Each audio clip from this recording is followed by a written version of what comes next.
ഈ സംസ്ഥാനത്ത് ഇന്നും നാളെയും ചൂട് കൂടുമെന്നുള്ള ആ ഒരു അറിയിപ്പ് കൂടി ഉണ്ടായിരുന്നു. തീർച്ചയായിട്ടും ഇങ്ങനെ സംസ്ഥാനത്തിന്റെ പല സ്ഥലങ്ങളിൽ നിന്ന് ഇതുപോലെ ചെറിയ ചെറിയ തീപിടുത്തത്തിന്റെ വാർത്തകളൊക്കെ തിരുവനന്തപുരത്തും ഒരു തീപിടുത്തം ഉണ്ടായിട്ടുണ്ട്.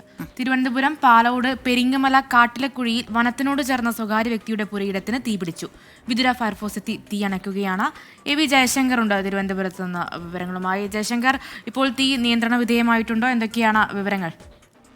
മേഘന, പാലോട് പെരിങ്ങമല കാട്ടിൽക്കുഴിയിൽ എന്ന പ്രദേശത്താണ് ഇത്തരത്തിൽ സ്വകാര്യ വ്യക്തിയുടെ പുരയിടത്തിനോട് ചേർന്ന പറമ്പിൽ ഇത്തരത്തിൽ തീപിടുത്തമുണ്ടായത്. ഈ 2 ഏക്കർ സ്ഥലത്ത് തീ വ്യാപിച്ചു എന്നാണ് നിലവിൽ മനസ്സിലാക്കുന്നത്. ഈ അടിക്കാടിനാണ് ഈ തീ പിടിച്ചത്. വിതുര ഫയർഫോഴ്സ് എത്തി തീ അണയ്ക്കാനുള്ള ശ്രമങ്ങൾ നിലവിൽ തുടരുകയാണ്. ഫയർഫോഴ്സിന്റെ ഒന്നിലധികം യൂണിറ്റുകൾ ഇവിടെ എത്തി തീ അണയ്ക്കുന്നു. നിലവിൽ ആശങ്കപ്പെടേണ്ട സാഹചര്യം ഇല്ല എന്നാണ് ഫയർഫോഴ്സും മറ്റ് അധികൃതരും വ്യക്തമാക്കുന്നത്. ഈ തീ കാട്ടിലേക്ക് പടരാതിരിക്കാനുള്ള ഒരു ശ്രമം വനംവകുപ്പിന്റെ ഭാഗത്തു നിന്നും ആരംഭിച്ചിട്ടുണ്ട്. എന്തായാലും നിലവിൽ ആശങ്കപ്പെടേണ്ട സാഹചര്യമില്ല. ഈ തീ അണയ്ക്കാൻ സാധിക്കുമെന്നാണ് ഫയർഫോഴ്സ് നൽകുന്ന വിവരം.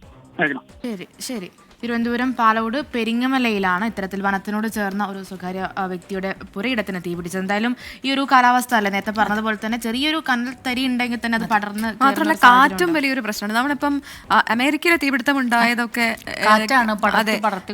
അവിടെ എത്ര വലിയ തീപിടുത്തമാണ്. അപ്പം നമ്മൾ വിചാരിക്കും അമേരിക്ക പോലൊരു സ്ഥലത്ത് എന്തുകൊണ്ട് ഇത്ര വളരെ അഡ്വാൻസ്ഡ് ആയിട്ടുള്ള എക്യുപ്മെന്റ്സ് ഒക്കെ ഉള്ള ഒരു സ്ഥലത്ത് എന്തുകൊണ്ട് തീ അണയ്ക്കാൻ പറ്റിയില്ലാന്ന്. അപ്പൊ അതാണ്, കാറ്റ് ഒരു വലിയ പ്രശ്നമാണ്.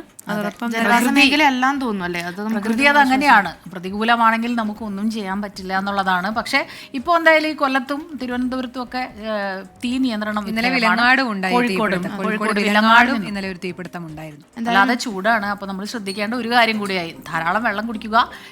ഈ ഡീഹൈഡ്രേഷൻ ഉണ്ടാകും. ഒപ്പം സൂര്യാഘാതത്തിന് സാധ്യതയുള്ളതുകൊണ്ട് നേരിട്ട് വെയിൽ കൊള്ളാതിരിക്കാൻ, സൂര്യന്റെ കീഴിൽ പോകാതിരിക്കുക, അങ്ങനെയുള്ളതൊക്കെ ചെയ്യുന്നതോടൊപ്പം തന്നെ ഈ കാട് അതുമായിട്ടൊക്കെ ബന്ധപ്പെട്ട് ഇതുപോലെ ഈ കത്താൻ എളുപ്പമുള്ള ഈ നന്നായി ഉണങ്ങിയ പുല്ലുകളൊക്കെ ഉള്ളപ്പോൾ അത് തീടുമ്പോഴൊക്കെ വളരെയധികം ശ്രദ്ധയോടെ വേണം ഈ ഒരു അവസരത്തിൽ.